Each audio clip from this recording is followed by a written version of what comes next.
শিল প্রভুপাদের কথা দিয়ে তিনি তার কবিতায় লিখছেন, গীতার উপদেশ ভাই বুঝো ভালো করি, পাইবে কৃষ্ণের কৃপা ভজিবে শ্রীহরি। হ্যাঁ, প্রভুপাদ বলছেন আমাদের জীবনের জন্য একটা বড় জিনিস, বড় উপহার ভগবান কৃষ্ণ দিয়েছেন, গীতার জ্ঞান। এই গীতার জ্ঞান কেবল যে পারমার্থিক জ্ঞান তা নয়, জীবনে বেঁচে থাকার জন্য যা দরকার, ডায়েটিং, এক্সারসাইজ, নীতি শিক্ষা, আচার আচরণ, সব এই গীতা থেকে আমরা লাভ করি। এই গীতা থেকে আপনি যেরকম বাংলায় একটা কথা আছে না, যা নাই ভারতে তা নাই ভারতে। যেটা মহাভারতে নেই সেটা আর কোথাও নেই। আর এই মহাভারতের সার হচ্ছে ভগবদ গীতা, মহাভারতের সার। তাই এই গীতাতেও সবকিছু রয়েছে। আপনি এটা সাগরের মতো, যাবান অর্থ উদপানে সর্বত সংপ্লুত দোকে তাবান সর্বেষু।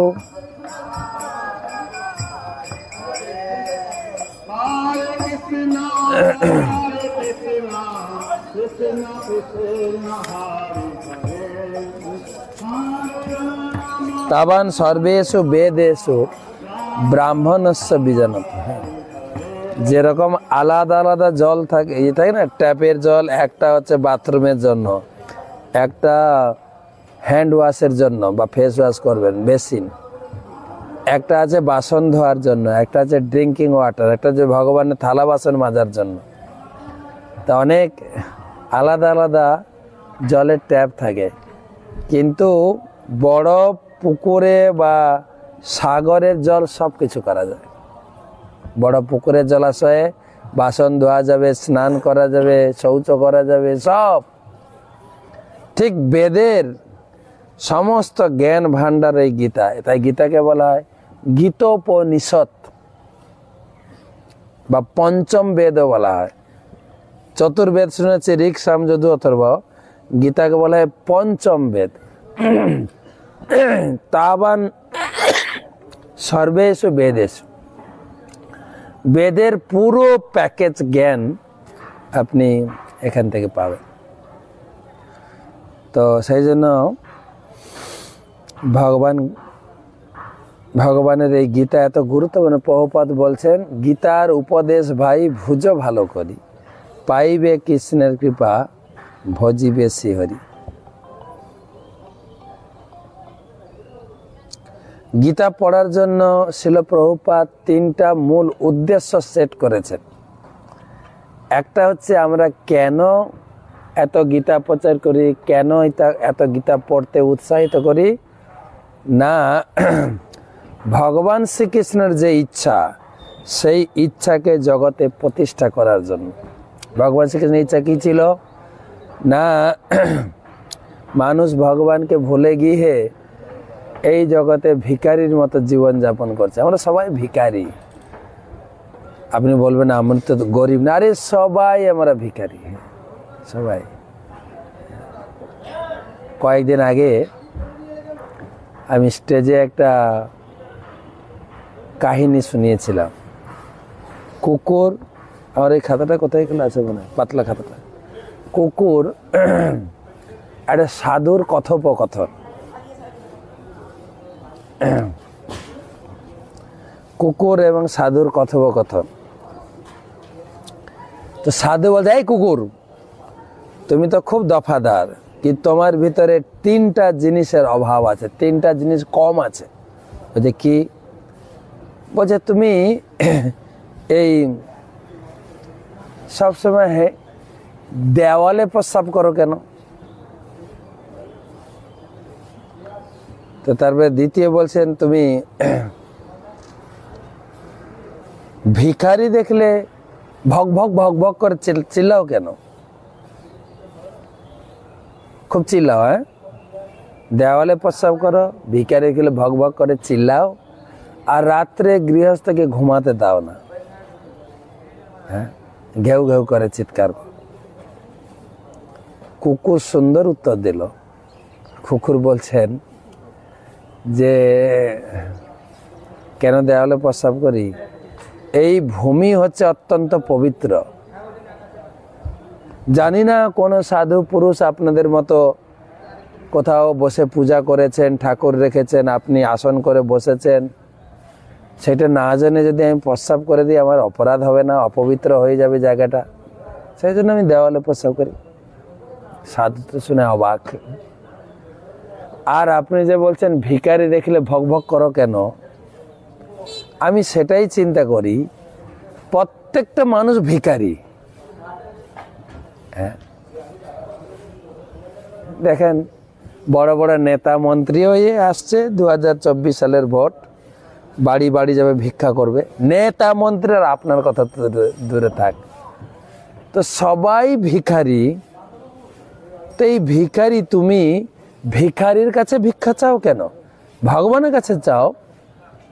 সেই জন্য আমি চিৎকার, বন্ধ করো, ভিখারির কাছে ভিক্ষা চাইছে, বোকা কোথাকার।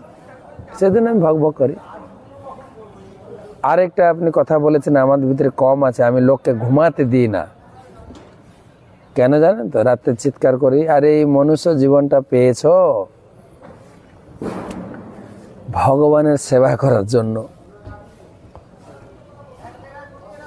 ঘুমিয়ে নষ্ট করে দিচ্ছ সময়টাকে। জাগো, ঈশ্বরের ভজনা করো। সেই জন্য আমি চিৎকার করি, রাত্রে ঘুমাতে দিই না, উঠে ঈশ্বর ভজনা করো। তো যাই হোক, যে পয়েন্টটা ছিল, সবাই আমরা ভিখারি ভগবানকে ভুলে গিয়ে। তাই ভগবান চাইছেন যে সবাই আমার ভক্ত হয়ে আমার কাছে ফিরে আসুক। আর একটা উদ্দেশ্য আছে, এই ভগবানের কাছে ফিরে আসার রাস্তা কোথায় খুঁজে পাবে? না, এই গীতা। প্রথম উদ্দেশ্য, প্রভুপাদ বলে আমাদের উদ্দেশ্য কৃষ্ণের ইচ্ছাকে প্রতিষ্ঠা করা। কৃষ্ণের ইচ্ছা সবাই ভক্ত হয়ে আমার কাছে ফিরে আসুক। দ্বিতীয় ইচ্ছা হচ্ছে যে সাধারণ জীবকে সেই ভগবত ধামে ফিরে যাওয়ার মার্গ প্রদর্শন করা। আর তৃতীয় ইচ্ছা হচ্ছে সবাই আমরা নিজের ইচ্ছা পূর্তি বা পরিবারের ইচ্ছা পূর্তির জন্য ছুটে বেড়াচ্ছি না, আত্মেন্দ্রিয় প্রীতিবাঞ্ছা তারে বলে খাব। আমরা যদি ভগবানের ইচ্ছাকে গুরুত্ব দিই, ভগবান যা চাইছেন, তাহলে আমরা সুখী হব। ভগবান সুখী হলে, ভগবান খুশি হলে আমরা খুশি হব। এই তিনটা উদ্দেশ্যকে নিয়ে এই গীতাতে মোটামুটি যেভাবে ভগবান জ্ঞান দিয়েছেন 18টা অধ্যায়। আর এই গীতা কোথা থেকে এসছে? সোর্স, গীতার উৎস। গীতাটা কোত্থেকে এলো? না, কুরুক্ষেত্রের মাঠে অর্জুনকে কেন্দ্র করে আমাদেরকে যে জ্ঞান দিয়ে গেছেন ভগবান, সেই মহাভারত যে বড় বই, তার ভিতরে ভীষ্ম পর্বে 25 থেকে 42 অধ্যায়, সেখানে ভগবদ গীতা সেখানে সুরক্ষিত আছে, সেটাকে আলাদা করে গীতা বানানো হয়েছে। মনে রাখবেন, ভীষ্ম পর্বে, মহাভারতের ভীষ্ম পর্বে 25 থেকে 42 অধ্যায়, 18টি অধ্যায় সেখানে রয়েছে। সেটাকে আলাদা করে গীতা রূপ দান দেওয়া হয়েছে, গীতা রূপের আকার দেওয়া হয়েছে। অনেকে বলে গীতা মানে কি? গীতা মানে হচ্ছে ভগবান শ্রীকৃষ্ণের গীতি, সেজন্য গীতা।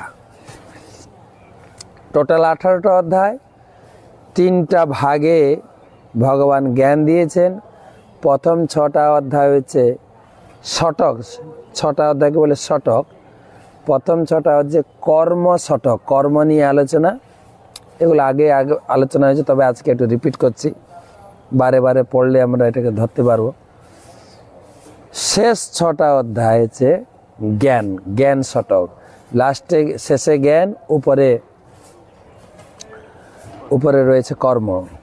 কর্মজ্ঞান, যেন স্যান্ডউইচ দেখেছেন না, স্যান্ডউইচ নিচে একটা রুটির অংশ, উপরে একটা রুটির অংশ, মাঝখানে বিভিন্ন প্রকার চিজ আছে, আপনার লেটুস আছে, শসা, টমেটো, হ্যাঁ, ধনে পাতা, যা যা মূল জিনিসগুলো, মাঝখানে দুটো দুটো ব্রেড রুটি তাকে চেপে ধরেছে। ঠিক সেই রকম শেষের জ্ঞান, উপরে কর্ম, মাঝখানে 6টা অধ্যায় রয়েছে ভক্তি, ভক্তি নিয়ে আলোচনা। তার মানে বোঝা যাচ্ছে ভগবদ্গীতার মধ্য 6টি অংশ, 6টি অধ্যায়, 7ম অধ্যায় বিজ্ঞান যোগ, 8ম অধ্যায় অক্ষর ব্রহ্ম যোগ, 9ম অধ্যায় রাজগুজ্জ যোগ, 10ম অধ্যায় বিভূতি যোগ, 11শ অধ্যায় বিশ্বরূপ দর্শন যোগ, 12শ অধ্যায় ভক্তি যোগ। আর পুরোটাকেই প্যাকেজটাকে বলে ভক্তি যোগ বা ভক্তি শতক। এই ভক্তি শতকেরটাই হচ্ছে মূল গীতার মূল অংশ। এর ভিতরে আপনার ভক্তির বিজ্ঞান, চতুশ্লোকী গীতা, ভগবান ভক্তের সঙ্গে কিভাবে আদান প্রদান করেন, ভগবান ভক্তের প্রশংসায় তিনি 8টা শ্লোক বলেছেন, যেটাকে বলা হয় ভক্তাষ্টক। তারপরে আর কি বলবো, হ্যাঁ, তা ভক্তিযোগের সার, যে ভক্ত যখন এই জগৎ ছেড়ে চলে যাবে, হ্যাঁ, তার যখন স্বাভাবিক মৃত্যু হয়, তখন আমি নিজে এসে, আমি আমার নিজস্ব বিমান গরুর নিয়ে এসে তাকে এই জগৎ থেকে উদ্ধার করি। তো অনেক কথা আছে। সেই মাঝখানে 6টি অধ্যায় হচ্ছে অত্যন্ত গুরুত্বপূর্ণ। সেই 6টি অধ্যায় যা কথা বলা হয়েছে, হ্যাঁ, আমাদের পূজ্যপাদ মহারাজ শ্রী শ্রীমৎ ভক্তি পুরুষোত্তম স্বামী উনি বললেন, গীতার 12টা অধ্যায়, হ্যাঁ, প্রথমে 6টা অধ্যায়, লাস্ট 6টা, এই 12টা অধ্যায় যা বলা হয়েছে, এই মাঝখানে 6টা অধ্যায় রয়েছে। এই মাঝখানে 6টা অধ্যায়ে যা যা আলোচনা করা হয়েছে তা রয়েছে 9ম অধ্যায়। আর 9ম অধ্যায়ে 34টা শ্লোক আছে। তা যা রয়েছে একদম শেষ শ্লোকটি, মন মনা ভব মদ ভক্ত মজ্জা জিমাং নমস্কুরু, এই শ্লোকে রয়েছে ভান্ডার, এই শ্লোকে বর্ণনা রয়েছে। তো সুতরাং এখান থেকে উপলব্ধি করতে পারছি ভগবদ্গীতার 9ম অধ্যায়ের 34 নম্বর শ্লোকটি হচ্ছে অত্যন্ত গুরুত্বপূর্ণ, অত্যন্ত গুরুত্বপূর্ণ। আর এই শ্লোকটি ভগবান দুবার, একবার তো বলেছেন 9ম অধ্যায়, 18 অধ্যায় গিয়ে আবার পুনরাবৃত্তি করলেন, মনমনা ভব মদ ভক্ত মজ্জা জিমাং নমস্কুরু মামে বৈষয়সী যুক্ত এবং আত্মা নংমত পরায়ণ। একই শ্লোক ভগবান বললেন যে মনমনা ভব মদ ভক্ত 18 অধ্যায়, মজ্জা জিমাং নমস্কুরু মামে বৈষয়সী সত্যংতে প্রতি জানে প্রিয়সীমে, 1865। তো 3টা শতক, কর্ম শতক, ভক্তি শতক, জ্ঞান শতক।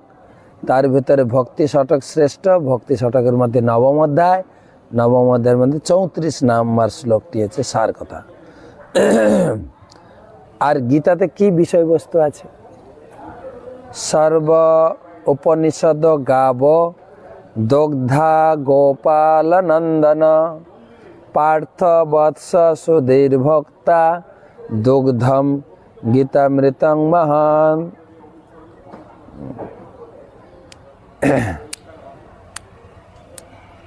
সর্ব উপনিষদ, সমস্ত বেদ পুরাণকে তুলনা করা যদি হয় একটা গাভীর মতো, সেই গাভীকে দহন করেছেন ভগবান কৃষ্ণ। অর্জুন হচ্ছে বাছুর বা বৎস, আর গীতার জ্ঞান হচ্ছে অমৃতময় দুগ্ধ। গীতার জ্ঞানকে বলা হয় দুগ্ধ, বেদকে বলা হয় দধি, ভাগবতম হচ্ছে মাখন, ভাগবতম মাখন। তো এই অমৃতময় গীতার জ্ঞান রূপী দুগ্ধ কে পান করতে পারবে? সুধীর ভক্ত, যারা ভাগ্যবান ভাগ্যবতী। আমি আপনাদের কৃতজ্ঞতা জানাই, ভগবান আপনাদের বলছেন আপনারা ভাগ্যবতী, আপনারা ভাগ্যবান। আর সত্যিই তাই। এই জগতে কত কোটি কোটি মানুষ আছে গীতা জ্ঞানের প্রতি তাদের অনুরাগ নেই। জড়জাগতিক জীবন যুদ্ধে তারা জর্জরিত, তবুও গীতার প্রতি তাদের অনুরাগ নেই। হয়তো আমাদের পারিবারিক গুরুজনদের আশীর্বাদ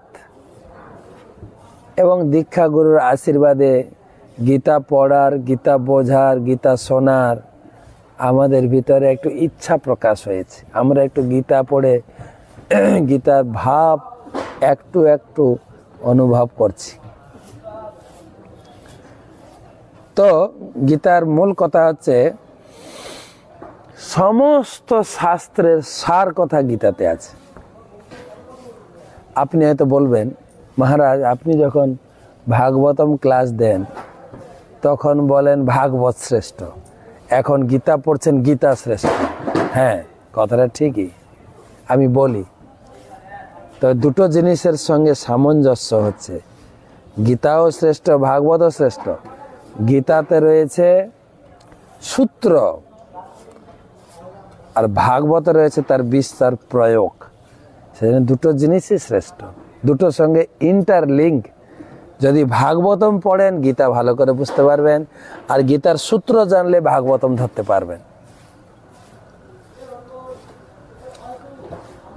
তো গীতায় 5টি বিষয়বস্তু, ভাগবতমে 10টি বিষয়বস্তু। গীতায় হচ্ছে ঈশ্বর, জীব, প্রকৃতি, কাল, কর্ম। ঈশ্বরকে তা জানতে গেলে গীতা পড়তে হবে।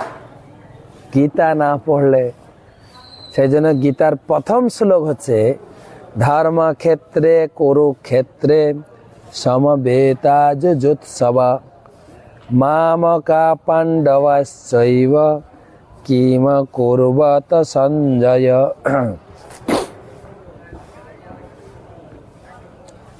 ধর্মক্ষেত্রে কুরুক্ষেত্রে সমবেতা। ধর্ম, তুমি ধর্ম করতে চাও, গীতা তোমাকে পড়তে হবে। গীতা পড়লে ধর্মটা ধরতে পারবে। আপনি বলুন আমরা না হিন্দুরা গীতা পড়ি, ধর্ম করি, ধর্ম জানবো, কি অন্যান্য ধর্ম, সব ধর্মেরই মূল হচ্ছে গীতা। গীতায় কোনো হিন্দু ধর্মের কথা লেখা নেই, গীতায় কোনো সনাতন ধর্মের কথা লেখা নেই। গীতায় লেখা হচ্ছে জীবের ধর্ম। আমরা জীব, আমাদের আসল পরিচয় হচ্ছে আমরা আত্মা। আত্মার ধর্মের কথা, আত্মার খোরাকের কথা বর্ণনা করা হয়েছে। তো সেই জন্য ঈশ্বর এবং আত্মার সঙ্গে বা পরমাত্মার সঙ্গে জীবের কি সম্পর্ক, আমাদের আসল পরিচয়। আমি কি ডাক্তার, মাস্টার, ভারতবাসী, বাংলাভাষী না, আমাদের আসল পরিচয় আমরা চিন্ময় আত্মা। আর সেটাই শেখানো হচ্ছে। ঈশ্বরের অংশ বা বলা ঈশ্বরের কণ। সেই জন্য শিল প্রভুপাদ এই আশ্রমের নাম দিয়েছে ইসকন।